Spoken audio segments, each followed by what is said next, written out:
आपका अपने channel learn with Shivi पर। आज पढ़ेंगे मोशन का पार्ट 2। तो ये स्टार्ट करते हैं आज का लेक्चर। डिस्टेंस और डिस्प्लेसमेंट। पिछले लेक्चर में आपने डिस्टेंस और डिस्प्लेसमेंट पढ़ लिया था। आज देखते हैं कुछ डिफरेंस क्या होते हैं, क्या ये दोनों इक्वल हो सकते हैं या एक दूसरे से बड़े छोटे होते हैं। तो पहला पॉइंट,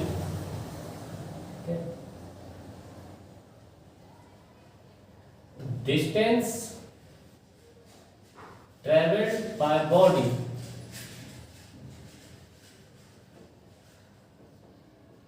is always positive,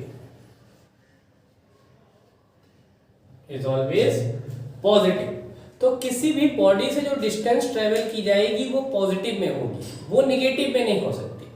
ठीक है, आप आगे बढ़ेंगे पीछे जाए कहीं भी जाए, क्योंकि डिस्टेंस में डायरेक्शन नहीं होता, इसीलिए आपकी जो डिस्टेंस वो कभी भी नेगेटिव नहीं होगी, मतलब वो हमेशा क्या होगी, पॉजिटिव होगी। Where as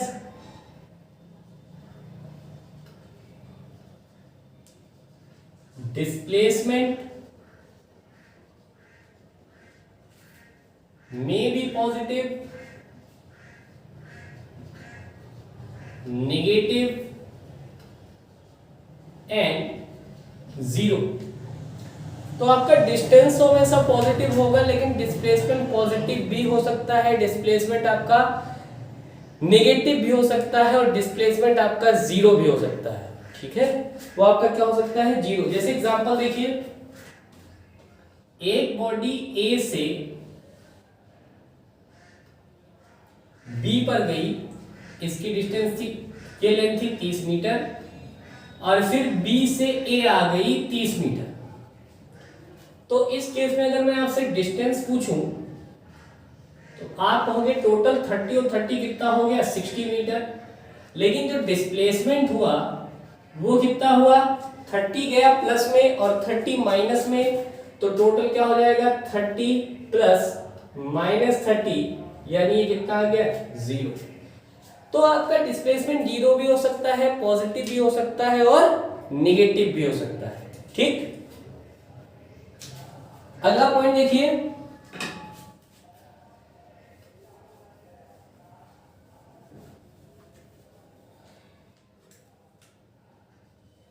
distance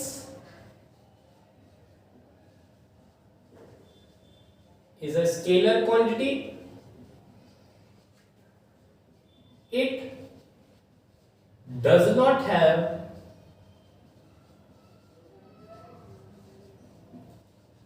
direction. तो डिस्टेंस कौन सी क्वांटिटी होती है, स्केलर क्वांटिटी होती है। इसके पास क्या नहीं होता है, डायरेक्शन नहीं होता। ठीक है, मैंने आपको बताया था ना, जिस क्वांटिटी का डायरेक्शन ही वो स्केलर होता है। Displacement is a vector quantity।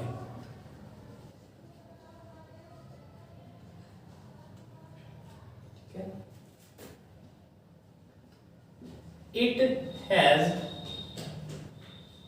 Direction. ठीक है, डिस्प्लेसमेंट के पास डायरेक्शन होती है, जबकि डिस्टेंस के पास कोई डायरेक्शन नहीं होती। तो ये बात आप याद रखेंगे। पहला क्या था कि डिस्टेंस हमेशा पॉजिटिव होगा, लेकिन डिस्प्लेसमेंट आपका पॉजिटिव नेगेटिव जीरो कुछ भी हो सकता है। Distance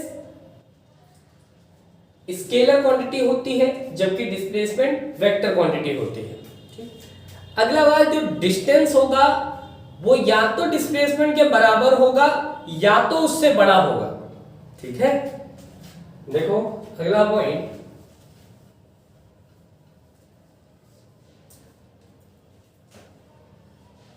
distance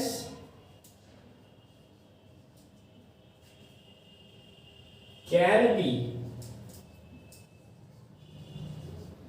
equal to displacement और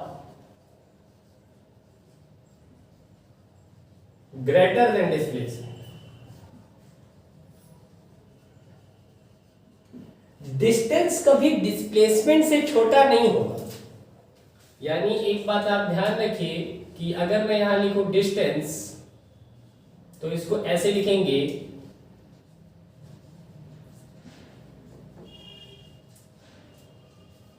मतलब इक्वल भी लगाया और बड़ा भी लगाया। तो आपने कहा इक्वल कब होगा, कोई पूछे इक्वल कब होगा तो क्या लिखेंगे, for one directional straight line motion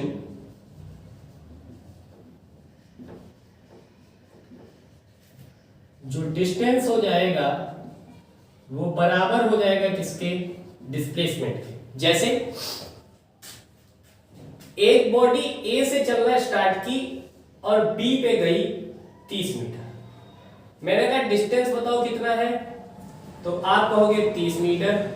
मैं आपसे पूछूं डिस्प्लेसमेंट कितना है, तो आप कहोगे वो भी कितना है, 30 मीटर, क्योंकि बॉडी एक ही डायरेक्शन में गई है। तो अगर आपसे कोई पूछे कि क्या डिस्टेंस और डिस्प्लेसमेंट बराबर हो सकता है, बोलेंगे हाँ बिल्कुल बराबर होगा। कब, जब body one dimensional straight line motion कर रही हो तब। अदरवाइज डिस्टेंस हमेशा बड़ा होगा किससे, डिस्प्लेसमेंट से। डिस्टेंस हमेशा बड़ा होगा किससे, डिस्प्लेसमेंट से। ठीक है, इतनी बातें डिस्टेंस और डिस्प्लेसमेंट के बारे में जाननी जरूरी थी। अब एक नया टॉपिक स्टार्ट करते हैं, इसका नाम है स्पीड, और उसके साथ एक टॉपिक आएगा वेलोसिटी। स्पीड क्या हो जाएगी, speed distance travelled by body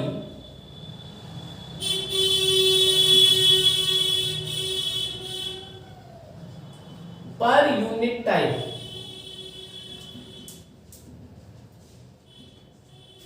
distance travelled by a body per unit time, इसी को क्या बोलते हैं, स्पीड बोलते हैं। और स्पीड इज इक्वल टू होता है distance upon time. Distance upon time, इसकी यूनिट क्या होगी, मीटर। टाइम की सेकंड होती है, मीटर पर सेकंड, या बड़ी यूनिट इसी की क्या होती है, किलोमीटर पर आर। किलोमीटर पर आर होती है। ठीक है, किलोमीटर पर आर होती है इसकी यूनिट, ध्यान रखिएगा। ठीक है, स्पीड, स्पीड का क्या मतलब होता है कि कोई बॉडी पर यूनिट टाइम में, एक्चुअली अगर टाइम, अब आप यहां देखो कि अगर टाइम 1 हो जाए तो क्या स्पीड ही डिस्टेंस है। तो आप बोल सकते हो स्पीड क्या है, distance travelled by body in a unit time. मतलब यूनिट टाइम में, एक टाइम में जो किसी बॉडी द्वारा डिस्टेंस ट्रेवल की जाती है उसी को क्या बोलते हैं, उसी को बोलते हैं स्पीड। ठीक है, अब देखो इसके बाद डायरेक्शन नहीं होती तो ये कौन सी क्वांटिटी है, स्पीड आपकी कौन सी क्वांटिटी है, स्केलर क्वांटिटी। स्पीड आपकी स्केलर क्वांटिटी है, मतलब इसमें डायरेक्शन की जरूरत नहीं होती, इसमें आपको डायरेक्शन की जरूरत नहीं होती। चलो कुछ सवाल कर लेते हैं। अच्छा, कुछ बातें इसमें ध्यान रखेंगे।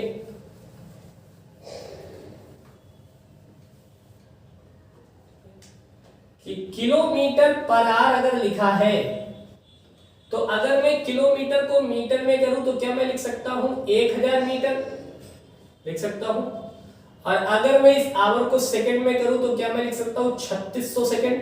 तो देखो इससे ये कट गया, इससे ये कट गया, 2 5 10 और 2 18 36, यानी किलोमीटर पर आवर वो बराबर होगा 5/18 मीटर पर सेकंड। तो ये ध्यान रखिएगा कि 1 किलोमीटर पर आवर में कितना मीटर पर सेकंड होता है, 5/18 मीटर पर सेकंड होता है। और अगर कोई पूछे सबसे ज्यादा स्पीड किस चीज की होती है तो उसको बोलते हैं स्पीड ऑफ लाइट। जो लाइट वेव की स्पीड होती है जिसको c से लिखते हैं वो होती है 3 × 10⁸ मीटर पर सेकेंड। ये सबसे ज्यादा स्पीड हो सकती है किसी बॉडी की, वैसे होती नहीं है, ये लाइट की स्पीड है। मतलब अगर ये स्पीड कोई बॉडी गेन कर ले तो उसका जो मास है वो कन्वर्ट हो जाएगा किसमें, एनर्जी में। तो ये सबसे ज्यादा स्पीड हो सकती है किसी भी चीज की, जो कि कितनी होती है, लाइट की स्पीड होती है 3 × 10⁸ मीटर पर सेकेंड। ठीक है, अब अगला टॉपिक करते हैं इसी में वेलोसिटी, फिर क्वेश्चन साथ ही में करेंगे। वेलोसिटी ये क्या होता है, डिस्प्लेसमेंट पर यूनिट टाइम, मतलब वेलोसिटी का फॉर्मूला क्या होगा, वो होगा डिस्प्लेसमेंट अपॉन टाइम। यूनिट इसकी भी क्या होगी, मीटर पर सेकेंड या किलोमीटर पर आवर। अब आप देखो इसमें एक टर्म आ रहा है किसका, डिस्प्लेसमेंट। इसमें एक टर्म आ रहा है डिस्प्लेसमेंट का, और डिस्प्लेसमेंट वेक्टर क्वांटिटी होती है, तो वेलोसिटी भी कैसी क्वांटिटी होगी, वेलोसिटी भी होगी वेक्टर क्वांटिटी। तो अगर आप फिर आपसे कोई पूछे क्या स्पीड और वेलोसिटी आपस में बराबर हो सकते हैं, हाँ बिल्कुल बराबर होंगे। स्पीड और वेलोसिटी क्या आपस में बराबर हो सकते हैं, जी बिल्कुल बराबर होंगे। कब, जब डिस्टेंस और डिस्प्लेसमेंट आपस में बराबर हो जाएंगे। मतलब अगर आप स्ट्रेट लाइन में ही जा रहे हैं तो आप स्पीड और वेलोसिटी दोनों को बराबर पाएंगे। ठीक है, स्पीड कौन सी क्वांटिटी होती है, स्पीड आपकी, ठीक है, कैसी क्वांटिटी है, स्पीड आपकी स्केलर क्वांटिटी है, जबकि वेलोसिटी आपकी कौन सी क्वांटिटी है, वेक्टर क्वांटिटी है। किसी भी बॉडी की जो स्पीड होगी वो हमेशा पॉजिटिव में होगी, लेकिन बॉडी की जो वेलोसिटी हो सकती है वो आपकी पॉजिटिव भी हो सकती है, नेगेटिव भी हो सकती है और जीरो भी हो सकती है। और कोई पूछे स्पीड और वेलोसिटी कब बराबर होंगे, तो आप बोलेंगे कि स्पीड और वेलोसिटी कब बराबर होंगे, जब आपका डिस्टेंस और डिस्प्लेसमेंट बराबर होगा। मतलब one directional straight line motion में क्या हो जाएंगे, दोनों बराबर हो जाएंगे।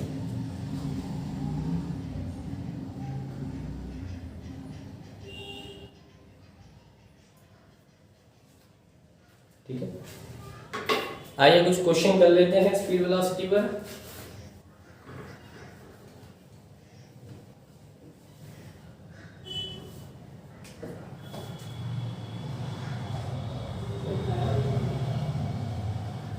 A body traveled 36 kilometer in 4 hours. Find its speed in meter per second. In meter per second. तो ठीक है, पहले तो स्पीड का फॉर्मूला लगाओ। स्पीड बराबर क्या होता है, डिस्टेंस अपॉन टाइम, यानी 36 अपॉन 4, तो ये कितना हो जाएगा, ये हो जाएगा 9 किलोमीटर पर आवर। लेकिन किस में जाना है, मीटर पर सेकेंड में, तो किससे मल्टीप्लाई, 5/18 से। 9 2 जा 18, 2 से इसको काट दो, यानी आंसर कितना आ जाएगा, 5/2 मीटर पर सेकेंड। 5/2 मीटर पर सेकेंड।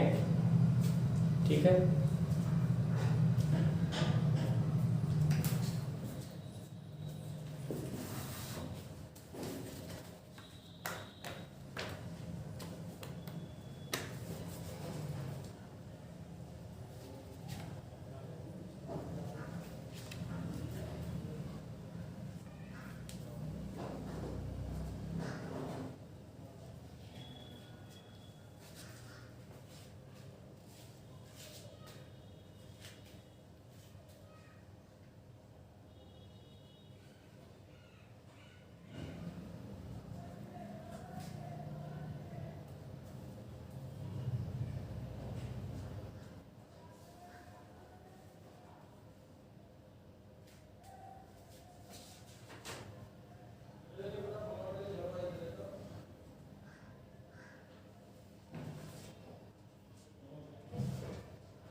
अब ठीक है, दो टर्म एक साथ आते हैं कि एक होता है आपकी एवरेज स्पीड और दूसरी होती है इंस्टैन्टेनियस स्पीड। तो एवरेज स्पीड क्या होती है, स्पीड ओवर द पाथ, और ये क्या होती है, स्पीड एट एनी इंस्टेंट। किसी एक इंस्टेंट पे, किसी एक क्षण पे अगर कोई आपसे स्पीड पूछे तो वो इंस्टेंटेनियस स्पीड होती है, अदरवाइज वो स्पीड आपकी एवरेज स्पीड होती है। जैसे मान लेते हैं आप 9 बजे चले, ठीक है, 9 से 10 हुआ, 10 से 11 हुआ, ठीक। अब मान लेते हैं इतने बीच में आप 50 मीटर चले, 50 किलोमीटर चले, इसके बीच में आप 20 किलोमीटर चले। अब कोई आपसे पूछे एवरेज स्पीड क्या है, तो एवरेज स्पीड कितनी है, टोटल डिस्टेंस कितना आपने ट्रेवल किया 70 और टोटल टाइम कितना लिया 2, तो एवरेज स्पीड कितनी है, एवरेज स्पीड आपकी कितनी है 35, ठीक है। अगर कोई एवरेज स्पीड आपसे एवरेज स्पीड पूछ ले तो कितना होगा 50 और 20 70 और टाइम कितना 9 से 11 यानी 2 घंटे, तो कितनी है 35 किलोमीटर पर आवर। लेकिन एट इंस्टेंट में पूछ ले, जैसे बोले 10 बजे कितनी स्पीड है तो 50 किलोमीटर है, ठीक है। 10 बजे कितनी स्पीड है तो 50 किलोमीटर पर आवर की स्पीड से जा रहे हैं। अच्छा 11 बजे कितनी है तो 20 किलोमीटर पर आवर की स्पीड से जा रहे हैं, तो इसको बोलते हैं एवरेज स्पीड। अदरवाइज स्पीड को क्या बोलेंगे, अदरवाइज स्पीड को बोलेंगे इंस्टेंटेनियस स्पीड।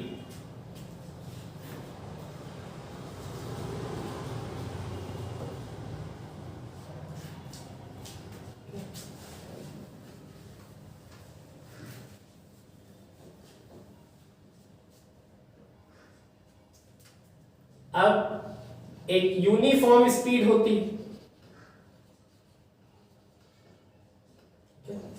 ये क्या होती है, if an object covers equal distance in equal interval of time,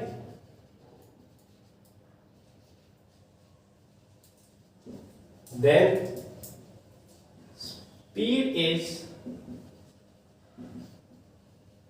uniform, उसकी स्पीड को यूनिफॉर्म। जैसे 1 घंटे में 50,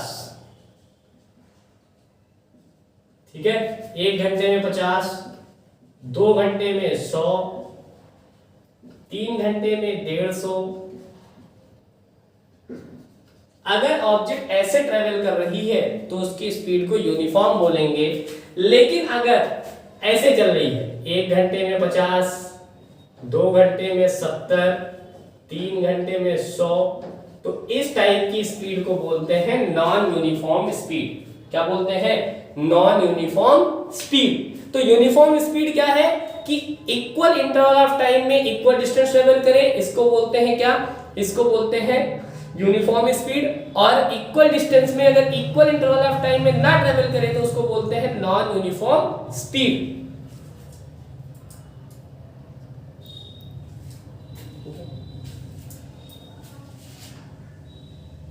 एक सवाल और कर लेते हैं,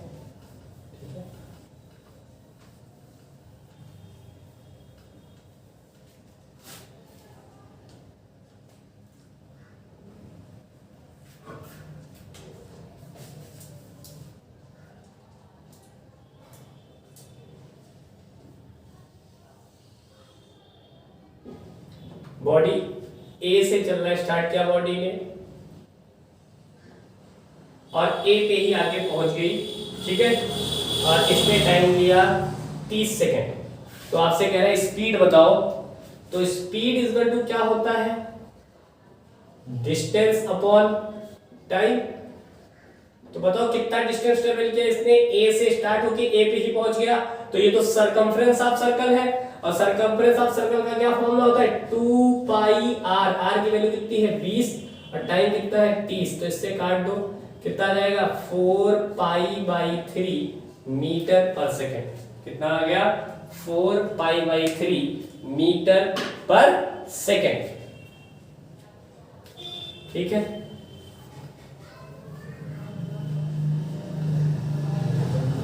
अब देखो मान ले ऐसे क्वेश्चन आया कि एन ऑब्जेक्ट